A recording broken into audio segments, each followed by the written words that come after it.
ನಮಸ್ತೆ ಮಕ್ಕಳ, welcome back to my channel. Please like, share and subscribe my channel.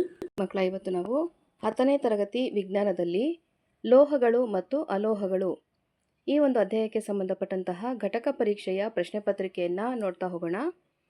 ಉತ್ತರವನ್ನು ಬರೆಯೋದಕ್ಕೆ ನಿಮಗೆ ಸಿಗುವಂತಹ ಸಮಯ 40 ನಿಮಿಷಗಳು ಆಗಿರುತ್ತೆ ಮಕ್ಕಳ. ಒಟ್ಟು ಅಂಕಗಳು 20. ಫಸ್ಟ್ ಹೆಡ್ಡಿಂಗ್ ನೋಡಿ, ಸರಿಯಾದ ಉತ್ತರ ಆರಿಸಿ ಬರೆಯಿರಿ. ಇಲ್ಲಿ ಒಟ್ಟು 3 ಪ್ರಶ್ನೆ ಇರುತ್ತೆ ಮಕ್ಕಳ. ತಲಾ 1 ಅಂಕ ಸಿಗುತ್ತೆ ಸರಿಯಾದ ಉತ್ತರವನ್ನು ಬರೆದ್ರೆ. ಪ್ರಶ್ನೆ 1 ನೋಡಿ ಮಕ್ಕಳ, ಈ ಕೆಳಗಿನ ರಾಸಾಯನಿಕ ಕ್ರಿಯೆಗಳನ್ನು ಗಮನಿಸಿ. ಈ ಮೇಲಿನ ಕ್ರಿಯೆಗಳಲ್ಲಿರುವ ಲೋಹಗಳ ಕ್ರಿಯಾಶೀಲತೆಯ ಇಳಿಕೆಯ ಕ್ರಮವನ್ನು ನೀವು ಬರೀಬೇಕಾಗತ್ತೆ ಮಕ್ಕಳ. ಇಲ್ಲಿ ಕೊಟ್ಟಿರುವಂತಹ ಎ ಬಿ ಸಿ ಡಿ 4 ಆಯ್ಕೆಗಳಲ್ಲಿ ಸರಿಯಾದ ಉತ್ತರವನ್ನು ಆರಿಸಿ ನೀವು ಬರೀಬೇಕಾಗತ್ತೆ. ಪ್ರಶ್ನೆ 2, ಕಬ್ಬಿಣದ ವಸ್ತುಗಳು ತುಕ್ಕು ಹಿಡಿಯದಂತೆ ತಡೆಗಟ್ಟಲು ಬಳಸುವ ಸೂಕ್ತವಾದ ವಿಧಾನ. ಆಯ್ಕೆಗಳನ್ನ ನೋಡಿ. ಗ್ರೀಸನ್ನು ಹಚ್ಚುವುದು, ಬಣ್ಣ ಹಚ್ಚುವುದು, ಸತುವಿನ ಲೇಪನ ಮಾಡುವುದು ಹಾಗೂ ಮೇಲಿನ ಎಲ್ಲವೂ. ಪ್ರಶ್ನೆ 3 ನೋಡಿ, ಇಲ್ಲಿ ಕೊಟ್ಟಿರುವಂತಹ ಲೋಹಗಳನ್ನು ಕ್ರಿಯಾಶೀಲತೆಯ ಸರಣಿಯ ಏರಿಕೆಯ ಕ್ರಮದಲ್ಲಿ ಬರೆಯುವ ಸರಿಯಾದ ವಿಧಾನ.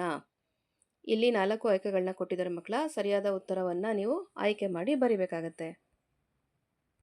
ನೆಕ್ಸ್ಟ್ ಹೆಡ್ಡಿಂಗ್ ನೋಡಿ, ಕೆಳಗಿನ ಪ್ರಶ್ನೆಗಳಿಗೆ ಒಂದು ವಾಕ್ಯದಲ್ಲಿ ಉತ್ತರಿಸಿರಿ. ಇಲ್ಲಿ 2 ಪ್ರಶ್ನೆ ಇರುತ್ತೆ ಮಕ್ಕಳ. ಸರಿಯಾದ ಉತ್ತರವನ್ನು ಬರೆದ್ರೆ ತಲಾ 1 ಅಂಕ ಸಿಗ್ತಾ ಹೋಗುತ್ತೆ. ಪ್ರಶ್ನೆ 4, ಉಭಯವರ್ತಿ ಆಕ್ಸೈಡ್ಗಳು ಎಂದರೇನು? ಉದಾಹರಣೆ ಕೊಡಿ. ಪ್ರಶ್ನೆ 5, ಅಯಾನಿಕ ಸಂಯುಕ್ತಗಳು ಅತಿ ಹೆಚ್ಚಿನ ಕರಗುವ ಬಿಂದುಗಳನ್ನು ಹೊಂದಿವೆ ಏಕೆ? ನೆಕ್ಸ್ಟ್ ಹೆಡ್ಡಿಂಗ್ ನೋಡಿ ಮಕ್ಕಳ, ಕೆಳಗಿನ ಪ್ರಶ್ನೆಗಳಿಗೆ 2-3 ವಾಕ್ಯಗಳಲ್ಲಿ ಉತ್ತರಿಸಿ.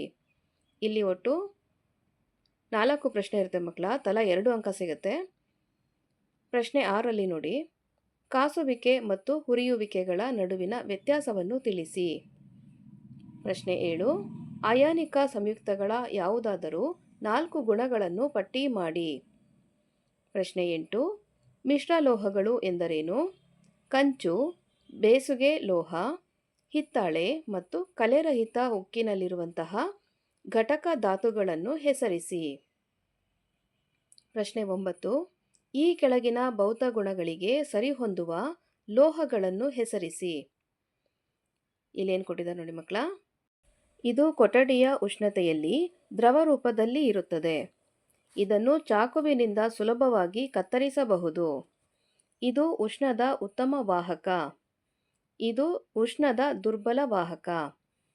ಇಲ್ಲಿ ಭೌತಗಳಿಗೆ ಸರಿ ಹೊಂದುವ ಲೋಹಗಳನ್ನು ನೀವು ಹೆಸರಿಸಬೇಕಾಗತ್ತೆ ಮಕ್ಕಳ. ಅರ್ಥ ಆಯ್ತಲ್ವಾ? ನೆಕ್ಸ್ಟ್ ಹೆಡಿಂಗ್ ನೋಡಿ, ಕೆಳಗಿನ ಪ್ರಶ್ನೆಗಳಿಗೆ 3-4 ವಾಕ್ಯಗಳಲ್ಲಿ ಉತ್ತರಿಸಿರಿ. ಇಲ್ಲಿ ಒಂದೇ ಪ್ರಶ್ನೆ ಇರುತ್ತೆ ಮಕ್ಕಳ. 3 ಅಂಕದ ಪ್ರಶ್ನೆ ಆಗಿರುತ್ತೆ. ಪ್ರಶ್ನೆ 10, ಲೋಹದ ಮೇಲೆ ಹಬೆಯ ವರ್ತನೆಯನ್ನು ತೋರಿಸುವ ಚಿತ್ರ ಬರೆದು ಭಾಗಗಳನ್ನು ಗುರುತಿಸಿ. ನೆಕ್ಸ್ಟ್ ಹೆಡಿಂಗ್ ನೋಡಿ, ಕೆಳಗಿನ ಪ್ರಶ್ನೆಗಳಿಗೆ 4-5 ವಾಕ್ಯಗಳಲ್ಲಿ ಉತ್ತರಿಸಿ. ಮಕ್ಕಳ, ಇಲ್ಲೂ ಸಹ ಒಂದೇ ಪ್ರಶ್ನೆ ಆಗಿರುತ್ತೆ. 4 ಅಂಕದ ಪ್ರಶ್ನೆ ಇದು ಮಕ್ಕಳ. ಪ್ರಶ್ನೆ 11ರಲ್ಲಿ ನೋಡಿ, ಎಲೆಕ್ಟ್ರಾನ್ ಚುಕ್ಕಿ ವಿನ್ಯಾಸದ ಸಹಾಯದಿಂದ ಮೆಗ್ನೀಷಿಯಂ ಕ್ಲೋರೈಡ್ ಉಂಟಾಗುವಿಕೆಯನ್ನು ವ್ಯಕ್ತಪಡಿಸಿ. ಸೋಡಿಯಂ ಮತ್ತು ಕ್ಲೋರಿನ್ ಪರಮಾಣುಗಳ ನಡುವೆ ಅಯಾನಿಕ ಬಂಧ ಉಂಟಾಗುವಿಕೆಯನ್ನು ವಿವರಿಸಿ. ಇಲ್ಲಿ ಸೋಡಿಯಂನ ಪ್ರಮಾಣ ಸಂಖ್ಯೆ 11 ಮಕ್ಕಳ. ಕ್ಲೋರಿನ್ನದು ಪ್ರಮಾಣ ಸಂಖ್ಯೆ ಬಂದು 17. ಓಕೆನಾ ಮಕ್ಕಳ? ಇಲ್ಲಿಗೆ 10ನೇ ತರಗತಿಯ ವಿಜ್ಞಾನದಲ್ಲಿ ಲೋಹಗಳು ಮತ್ತು ಅಲೋಹಗಳು ಈ ಒಂದು ಅಧ್ಯಾಯಕ್ಕೆ ಸಂಬಂಧಪಟ್ಟಂತಹ ಘಟಕ ಪರೀಕ್ಷೆಯ ಪ್ರಶ್ನೆ ಪತ್ರಿಕೆ ಮುಕ್ತಾಯಗೊಂಡಿದೆ.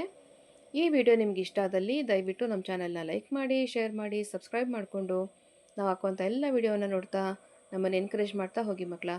Thank you for watching. Bye bye.